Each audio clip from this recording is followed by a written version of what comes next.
Today, March 25th, 2025, both Hyundai and Genesis announced that their vehicles now have access to 20,000 Tesla Superchargers. And they did also tell us how you're going to be able to claim your complimentary NACS to CCS charging adapter. This is something we've been waiting to hear more about since December when the original press release came out, and today we finally have some answers. Now, throughout the video, you're going to hear me refer to Hyundai. I'm talking about both Hyundai and Genesis. I recorded all this, and then Genesis decided hours later to put out their press release, but everything applies to them as well. They have also announced that you'll be able to claim your adapter beginning the week of April 7th, 2025. So let's dive into the press release and look at some of the details. So the first thing to know, as of today, Hyundai owners have access to 20,000 Tesla Superchargers. These are only going to be version 3 and above Superchargers. The old ones aren't going to work. Tesla Superchargers with Magic Docks have already been available for almost a year and a half now. Those are the stations that have the built-in adapter. Now, I know many of you have took advantage of Christmas deals and bought adapters for your cars already. And those of you who did so and are planning on rushing out and testing at a Tesla Supercharger, you need to know in Hyundai's terms and conditions, they state that if you use any other adapter from any manufacturer other than the Hyundai adapter, your warranty is void.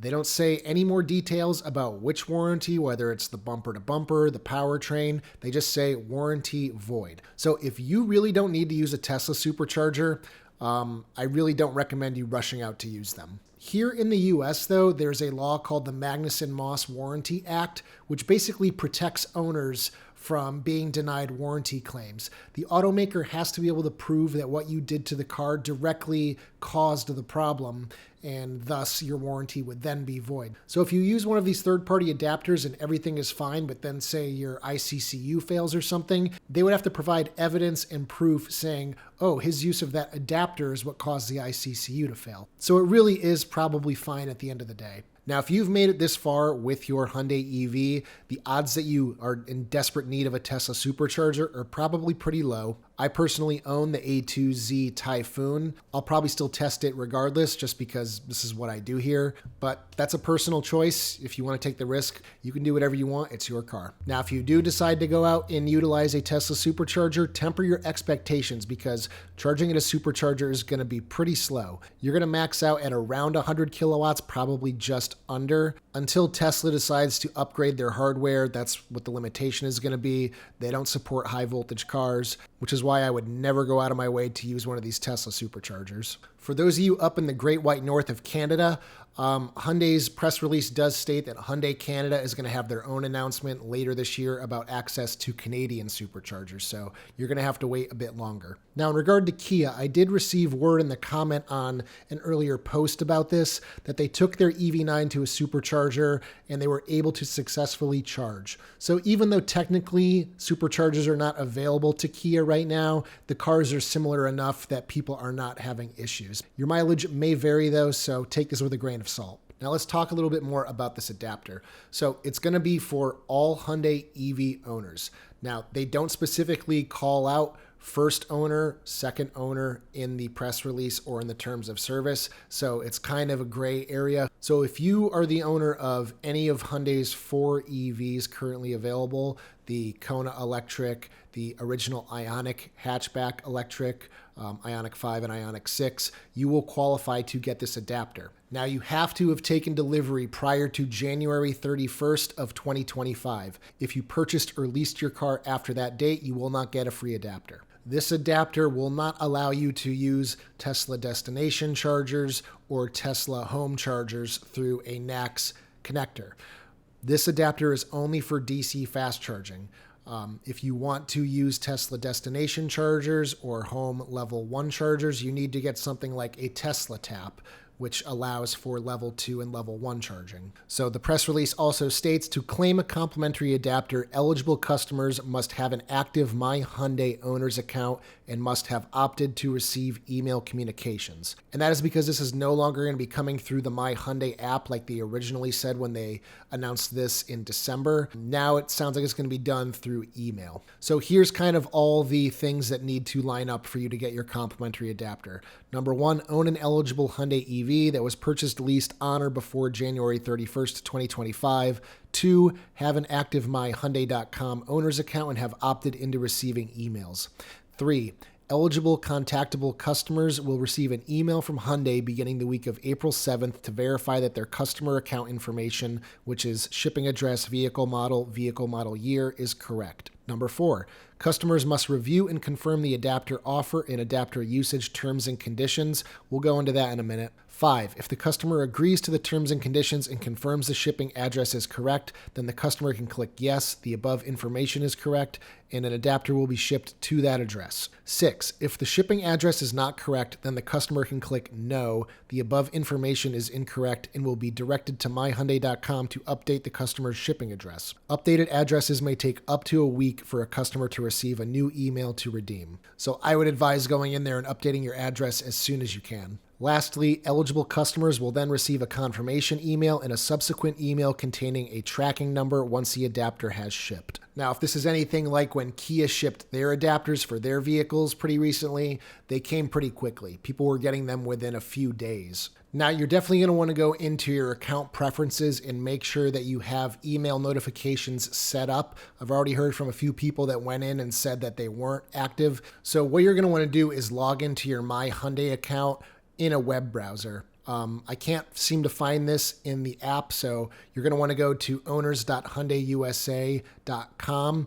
And from there, after you're logged in, up in the top right, you can click on Account, and then you will have a page here that has my profile, my vehicles, my preferences, my data privacy. Click on the My Preferences tab, and then there will be a section here called Communication Preferences. Hit the Edit button, and then from here, you can select how you want to be notified about things. Now, scrolling down, if this one isn't turned on, you're definitely going to want to turn this one on, which is Information and Offers for Owners. Stay up to date on owner-related information. You can see mine's actually off. I don't know why. I'm going to turn that on, scroll down, and hit Save. And hopefully that's all I need to do in order to be notified. So something in the terms of service that it says is that eligible owners must redeem this offer by placing an order within 60 days of receipt of the invitation to participate in this offer. So when you get that email, you've got 2 months to get your order placed. So here is the limited warranty on the adapter. This limited warranty covers the adapter against defects in materials or workmanship for up to 5 years from the date of delivery to you, or 60,000 miles, whichever comes first, except any item specifically referred to in this section, what is not covered. So if you do have an issue with your adapter, you can return the adapter to a Hyundai dealership or authorized service facility. Hyundai will replace any adapter deemed to be defective at its sole discretion at no cost to you. Subsequent replacements under this limited warranty will receive the balance of the original warranty period. So here's some things that are not covered. Using the adapter with any non-Hyundai vehicle, non-NACS charging station, or any other unauthorized equipment. Any damage to your vehicle or property or charging stations caused by your use of a third-party adapter. So if your third-party adapter gets fused onto the handle of a Tesla Supercharger or something, that's on you. Labor costs incurred for inspection, removal, or installation.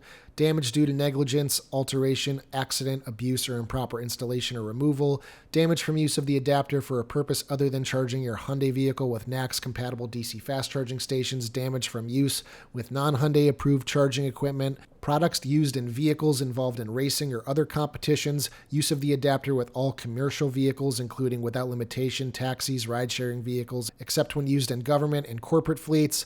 Loss of time and convenience, loss of use of the vehicle, or other consequential damages, damage caused by ordinary wear and tear. So those are the terms and services. Obviously, the thing that stands out most to me is if you use that third-party adapter like Electron or A2Z, your car's warranty is now void. It just seems stupid to me, like they don't want to be responsible for third-party adapters possibly damaging the charge port. They kind of already went through this with the level 2 charging problems of the older Ioniq 5. They always claimed that the J1772 connectors were damaging the pins in the car's charge port. I don't know what the validity of that is, but they claimed that, so they're kind of implementing that here. But considering these adapters are now being certified by places like ETL and UL Underwriters Laboratories to certain standards, I feel like they should be able to just say, if you're using a UL, whatever the spec number is, certified adapter, then you're going to be fine. Your warranty is not going to be void. So going into my Hyundai Ioniq 6, it doesn't appear that the Tesla Superchargers are showing up in the mapping software.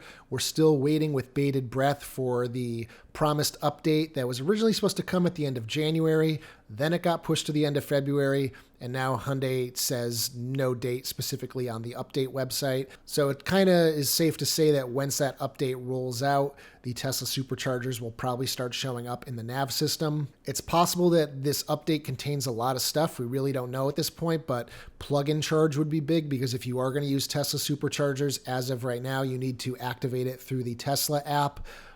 So having plug-in charge would allow you to just back into a spot, plug in, the car would communicate with the station, and then you would be able to charge without using the app. So maybe implementation of that is taking a bit longer than expected, but I'm really hoping to see this next update roll out pretty soon. So there you guys go. That is all the news on Tesla Superchargers as well as NACS adapters.